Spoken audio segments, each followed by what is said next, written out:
Hello and welcome. Today we're driving Hyundai's brand new i40, and it's a bit of an exclusive because we've managed to get our hands on one of the demo models that have arrived in Ireland. They're doing a bit of a tour of the dealerships.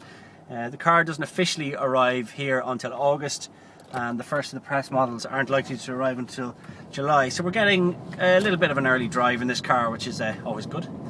We're driving the 1.7 litre diesel estate version. There's going to be two specs, comfort and executive.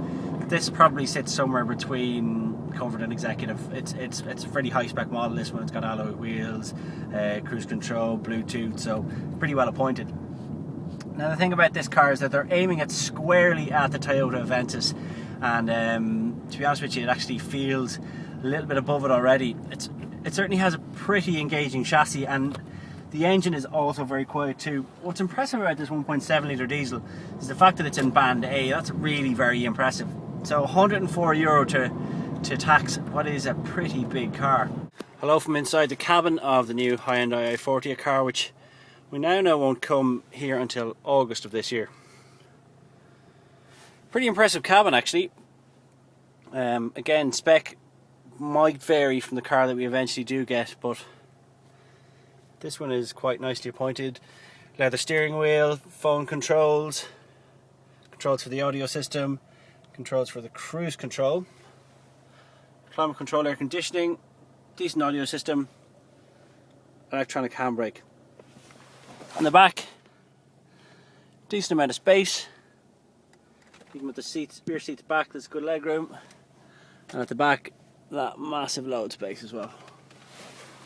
So quite a good package overall. Right, information that we do know in the car. Says here that the car will arrive at the end of June. Forget that, that's now August. So the Comfort will retail from $24,995, Executive $26,495. 5-year warranty is quite a big deal. 1.7 litre diesel engine is category A, so €104 per year in road tax. That is particularly good. See from the specs, Comfort and Executive, really it's quite a nicely appointed car.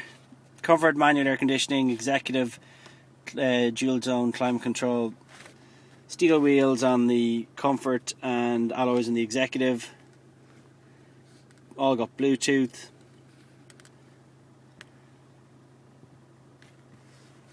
Cruise control as well. Doesn't feature on the Comfort, but does feature on the Executive. So overall, nicely put together spec. And certainly the Executive car is the one to get. Thing to remember as well is that if you buy this car now, if you were to take delivery of the car in August, you can have the estate model for the price of the saloon model. This will eventually be the price of the saloon model. So the estate model, which really looks great, is going to go up in price.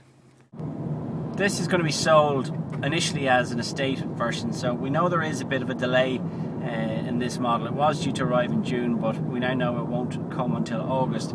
So that means people can still buy this estate version. They'll get it in August, and they'll get it at the same price as the saloon will be.